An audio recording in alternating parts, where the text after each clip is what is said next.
Alright, magandang araw po sa inyong lahat mga ka-review at welcome back. Alright, dito po sa ating munting channel Pinas News Review. At ito nga po mga ka-review, pasadahan po natin yung balitang ito mula po sa ating paboritong KBBM News PS. Yan. Sa wakas, Angelina Bautista kumanta na. Lagot dito si General Katapang, General Bantag kinampihan na. Yan mga ka-review, patungkol po riyan ang ating bibigyan ng reaksyon, komento at kritisismo kung meron man po, no? Dahil nga po itong si General Bantag ay General Katapang naghuhugas kamay dito sa Senado mga ka-review dahil daw po nung pagkaupo pa lang niya ay puro na problema ang iniwan sa kanya ni General Bantag. Yan mga ka-review Nako po, gaano kaya yan katotoo, no? May magpapatotoo ba na talagang problema lang ang iniwan sa kanya ni General Bantag dyan sa Bucor? Well, anyway mga ka-review, alamin po natin. At eto na, sama-sama sabay-sabay po natin pakinggan, panoorin at bigyan ng reaksyon ang balitang ito. Eto na po.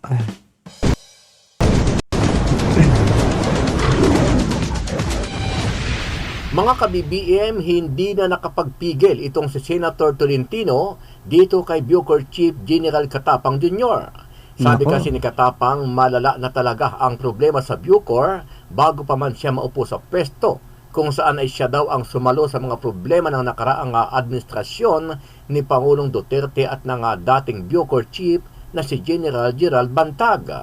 Sagot naman ni Senator Tolentino kay Katapang, ikaw ang nakaupo ngayong Bucor Chief, kaya trabaho mo na ayusin at linisin ang ahensya ayon na rin sa iyong pangako na gagawin mo ang mga reforma sa Bureau of Correction. Sabi pa ni Tolentino kay General Katapang, huwag mong isisisi at paulit-ulit na ibinibintang kay General Bantag ang mga problema ng Bucor, sa halip ay dapat mong gampanan ang trabaho bilang bagong Bucor Chief. Yan, tama po yun mga ka-review, kasi for example, ano naman ngayon kung problema lahat ng iniwan niya yun sa'yo ni DG Bantag, paano pa makakapagtrabaho yung tao? Kinasuhan nyo na, di ba? Well, anyway, aside from that, mga ka-review, dapat talaga na asikasuhin dyan ni Katapang kasi siya na po ang nakaupo, di ba? Ang tanong, ano ang ginawa niya para ayusin yung gusot? Kung may gusot man na iniwan itong si General Bantag, di ba, mga ka-review? At saka, sa palagay ko, marami pong hindi maniniwala dito kaya kaya Katapang, mga ka-review. Kasi yung ginawa niya, mga ka-review, kabaliktaran po sa ginawa noon ni DG Bantag. Kung problema ang binigay ni DG Bantag sa'yo, ang tanong, bakit ka nakikipag-party-party sa mga PDL? Bakit mo pinayagan yung mga kubol ulit, no? Para sa mayayaman? Nako. Bakit, 'di ba? Maraming bakit Bakit nagkaroon ng malakas na internet diyan? Bakit may GCash diyan? GCash transaction. Sinasabi nga na ako talaga. Mali po. Ikaw po ang gumagawa ng sarili mong problema diyan, hindi po si DG Bantag. Samantala, nasabon din sa pagdinig sa Senado itong assistant ni Katapang na si Angelina Bautista. Sabi ng mga senador, masyadong naging maluwag si Angelina sa mga PDL kung saan ay nakikiparte at nakikipagdisko pa ito sa mga bilanggo. Nako. Bagay na nagkakaroon ng mga anomalya kung saan ay nagsisibali ka na ang mga iligal na gawain sa bilibid at nauwi pa sa pagtakas ng isang PDL na si Michael Cataroha. No, Ma'am Angie, may mga aligasyon dito na sa pagiging maluwag mo daw sa bilibid ay ikaw daw ay nakikipag-disco pa sa mga preso. Totoo ba 'yon? Yan po yung December 7 po, Your Honor. Nagkaroon po ng party po kasi ito po yung nagka-meeting po lahat ng mga commanders tsaka po lahat ng mga leaders po. Ano ang masasabi mo dito, mga ka-BBM? Nako, ang masasabi ko lang dyan, mga ka-review, hindi po ordinaryong babae ito.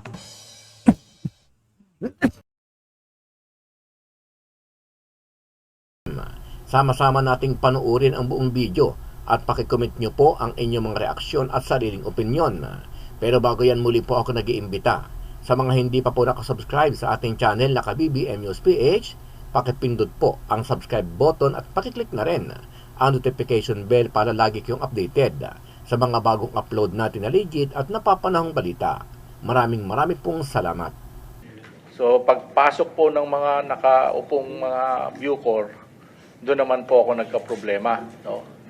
Ang sinalo ko pong problema nung pagpasok ko noong October 24 last year, nagsalita po yung mga PDL na, "Sir, pwede po ba kaming magsalita na? Kami po yung mga pinagsasaksak, ito yung mga sugat namin."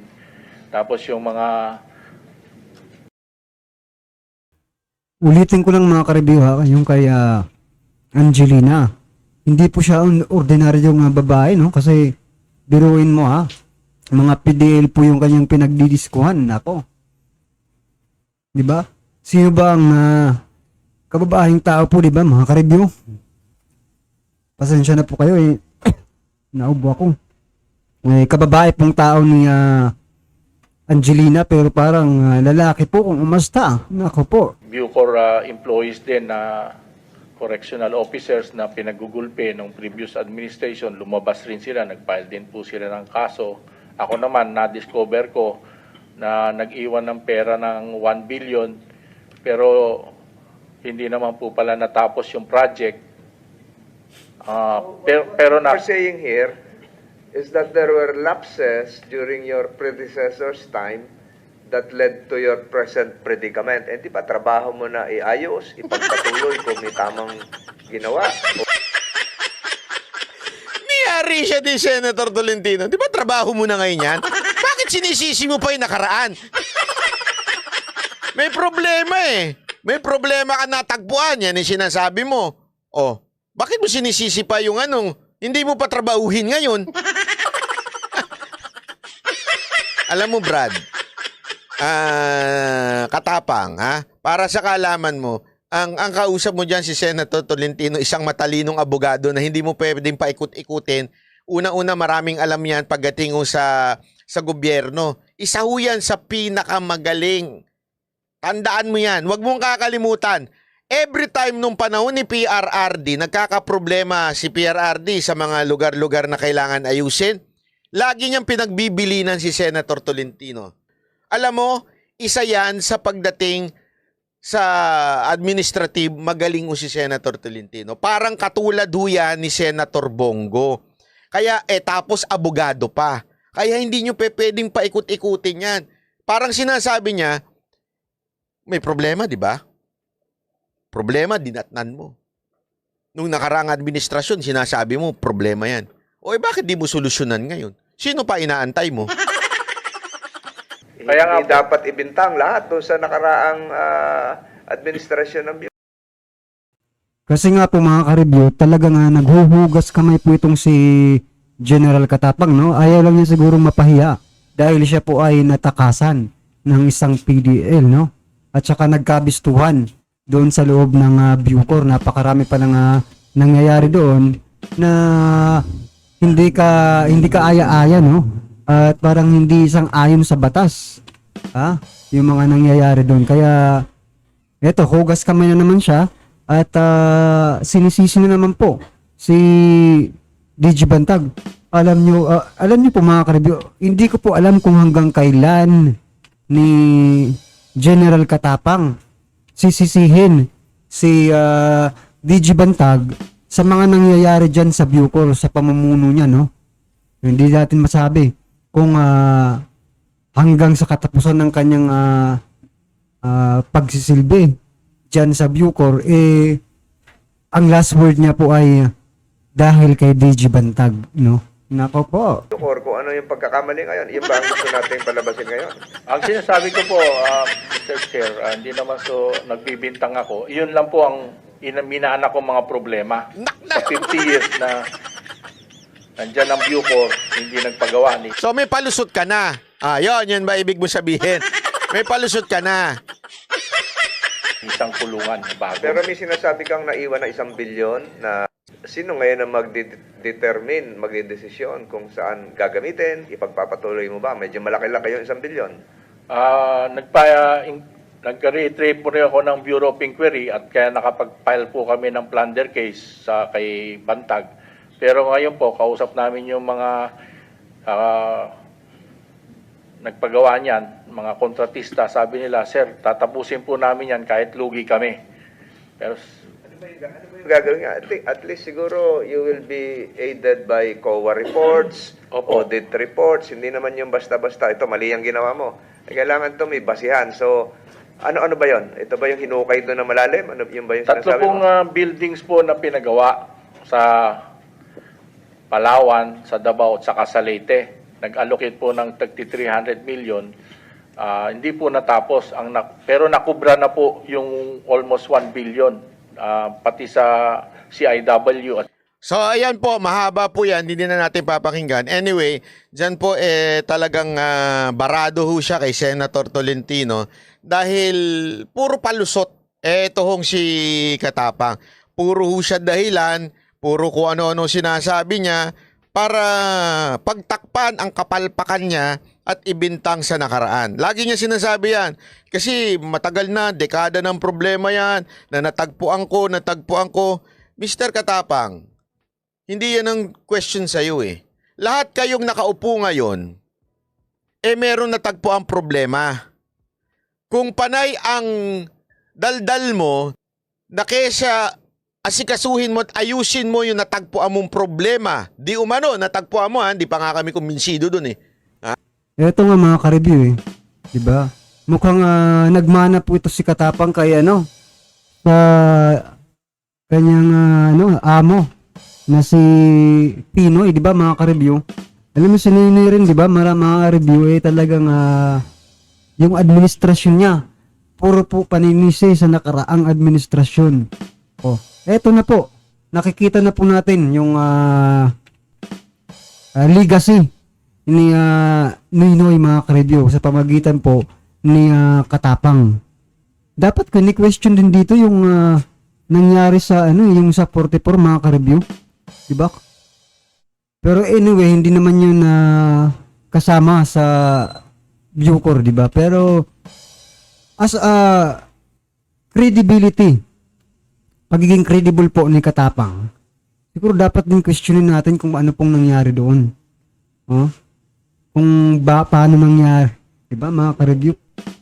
Parang 'di ba napanood niyo naman yung sa 34 mga ka-review. Oh. Ayusin mo na lang. Huwag ka nang napakaraming palusot. Nung panahon ni PRRD, walang ganyan. Bawal mo sisihin yung nakaraan. Basta Tama po. pinwesto ka dyan, ayusin mo yung problema. Ngayon, kayong mga nakaupo ngayon, pinwesto kayo dyan para ayusin ang bayan. Kung hindi nyo kaya, mag-resign na lang kayo. Ma'am Angie, may mga aligasyon dito na Ito na nga lang mga ka-review. Kaya nga po nila tinanggal si DG Bantag mga ka-review kasi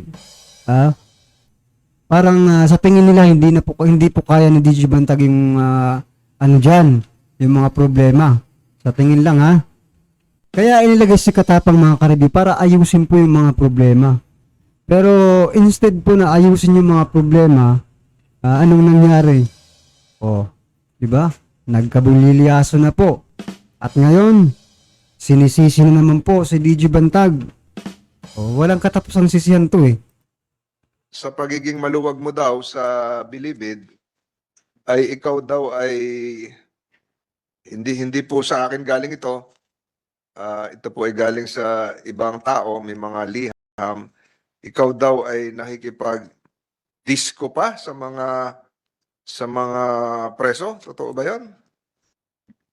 Hindi po, Your Honor. Nagkaroon lang po ng birthday celebration po. Sabay po kami ng isang overall commander at saka ako po.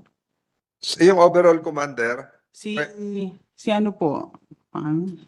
Si Commander Bonjo de la Cruz ano po siya? Commander ng Batang City Jail po. Yan po yung December 7 po, Your Honor. Bata, Nagkaroon po ng party po kasi ito po yung ano nagka-meeting Bali mga ka-review, magkasabay po sila ng birthday. Yun lang po yung rason ha. Ibig sabihin pag di ba, yung mga official dyan sa Bucor, pag may kasabay ng birthday, magdi-disco-disco kayo. Valid. Ang tanong ko lang mga ka-review, valid po ba yung rason na ganyan? Dahil lang sa birthday, lalabag kayo sa batas? po lahat ng mga commanders tsaka po lahat ng mga leaders po. so nag-party po sa maximum compound. Hindi po sir, doon po kami sa ano po sir, hindi po nagkaroon lang po ng hindi po party na nagkaroon po ng ang tawag doon, budal fight. Tapos po may kumakanta po yung mga PDL. So Hindi hindi po po siya- totoo yung mga aligasyon na nagsayawan pa raw dahil birthday nga si Ma'am Bautista po ay nagdisco. May disco pa ba ngayon, Senator Padilla? Nagdisco at yun daw po ang kaya kayo gusto ng mga ilang mga commander kasi napakaluwag nyo raw at magaling daw makisama sa kanila at namisayawan pa nga daw doon. Your Honor, hindi po nag-disco po. Wala pong disco nangyari. At saka po yung sinasabi pong kalugan po, Your Honor, siguro po yung sinasabi nilang pinatupad ko lang po yung Mandela Rules. Sumusunod lang po ako sa United Nations Standard. Yung po kasing privilege na po na nasa batas po, yun po yung ipinatupad ko. Tinanggal ko po yung korupsyon, kaya nga po marami pong na-relieve. Ngayon po, binigyan ko po yung kung ano po yung karapatan ng preso according to the United Nations Standard. Yun po yung nasunod. Kaya po may mga dalaw po sila. Meron po tayong idalaw. Nagkaroon po ng Ibig mong sabihin, nung panahon ni DJ Bantag, walang dalaw? Kasi sabi niya, kaya nga nagkaroon sila ng dalaw. O. Ay, ganun talaga. O, di ba, napakaluwag daw. At saka, paborito paborito ng mga PDL. Diba? Paborito ng mga commander kasi maluwag itong si Bautista. Ito pa, questionin natin mga ka-review. Tinanggal niya daw yung korupsyon. Pero siya mismo, mga ka-review, di ba, doon sa investigasyon, siya mismo yung corrupt. Nako talaga. Siguro ko tinanggal niya yung kakompetensya niyang corrupt din, mga ka-review. Agapay Center na kung saan po bawat po miyembro po ng mga pangkat nalalaman na po namin yung mga overstay kasi po marami pong nakakulong na matagal na po dapat lumaya. Meron ba tayong human rights dito? Wala. Comsec? Nasaan na si Comsec? Wala. Dapat tuwing hearing ng Bucor may Commission on Human Rights. Lesson number 2. Lesson number 3 na ata tayo, Comsec. So, go ahead, ma'am. At sa pamumuno ko po, kaya po nahawakan ko po yung NBP Superintendent. Ako po lahat po, sir, yung sa time ko na marami pong nahuhulihan ng mga personnel na nagpapasok po ng kontrabando. Marami po akong napatigil na paghahanap buhay na pinagkakaperahan lang nila yung ating mga PDLs. At yun nga po, marami pong galit kasi lahat po libre na nung panahon ko. Kasi nung pong panahon ng nakaraan, lahat po may bayad. Basta mag-request po yung Eto na naman mga ka-review, yung panahon ng nakaraan, ha? Talaga namang ang galing nyo, ha? PDL na ipasok lang Consistent ito mga ka-review, consistent po si Katapang at si Angie Bautista. po yung mga isda nila. Hindi po pwede pag wala pong bayad. Kaya po ako yung kontrabida. Pasok po yung Yung mga pagkain po nila na galing pa po sa ibang lugar kasi nga po malalayo po yung pamilya nila. Lalo na paano po, ho yun nakakapasok online delivery? wala pong online delivery po, sir. Wala. Gaya po ng Batang Mindanao, sir. Okay, Sinaampat di ba yung mga video pinakita natin, inadmit nyo na may nakapasok ng beer dahil zero alcoholic content, naawat na sawatan nyo. Di ba online delivery yun? O talagang Your Honor, ano po yun? Sa IPX po yun, yung pong nagpapabili po yung mga kamag-anak po ng mga PDL natin So, sa ang mga beer, pamilya ang beer nila. pwede sa IPX? Hindi po pwede po yung beer. Kasi may beer tayong pinakita nun eh. May Yung mga litrato pa. Yung pong naharang namin po na beer zero, yung zero alcohol po, yung para pong, ano ba yun? Kali po ba yun? Pwede. Hindi po nakapasok po yun, Your Honor. Lahat po ba ng ito ay sinasubmit nyo ng report kay General Katapang for him to take notice of this? Yes, sir po. O yan naman pala eh. So si General Katapang na siguro magre-respond dyan. Pero nung nakarang investigasyon mga ka-review, hindi raw alam ni General Katapang yung ginagawa ng kanyang superintendent, no? Kaya sinisi niya nga rin doon yung si Angie Bautista eh. Kasi ayaw niya marumingan yung pangalan na Katapang mga ka-review, ano? Kaya gagawin niya talaga ang lahat para maisisi po sa iba. Nako. Is it being done, sir? Opo, kaya lang po, may isa po tayong magandang pag-usapan. Kasi po, nung naglabas po ng panibagong desisyon ng Supreme Court na lahat ng mga heinous crime hindi na po good for GCTA, yun po, doon po nagkaipit-ipit. Kaya ang ginagawa ko po, pag sabi ko, sentence served na ito, pino-forward ko na po sa Department of Justice. Pero dahil nga po sabi ng USEC doon na DG, may problema tayo kasi kailangan i-challenge natin ito sa Supreme Court. Bakit sila naglabas ng panibagong desisyon na maiipit ang karamihan ng mga preso na sentence served na at hindi natin mailabas dahil nga may nilabas na desisyon na naman na bago ang Supreme Court na mapapahinto ang paglaya ng mga sentence served. Yung patungkol po dyan sa pag-iimbestiga doon sa mga septic tank. Yun po siguro, General Katapang, ang bigyan po namin ng atensyon ng committee ni Chairman Tolentino sapagkat yan po ay matagal ng usap-usapan sa Bilibid yan. Na talagang yung septic tank na yan, may pagka-horror yan. Kaya mas maganda po talaga kung talagang bibigyan nyo ng permiso na magkaroon talaga ng investigasyon dyan. Kasi para po sa akin, itong kaso ni Michael Cataroha, ano na ito? Wala nang pupuntahan to, Chairman. Ayaw naman makikooperate ni Michael eh. Siguro doon na lang po tayo sa original na issue talaga. Yung issue dyan ay yung septic tank eh.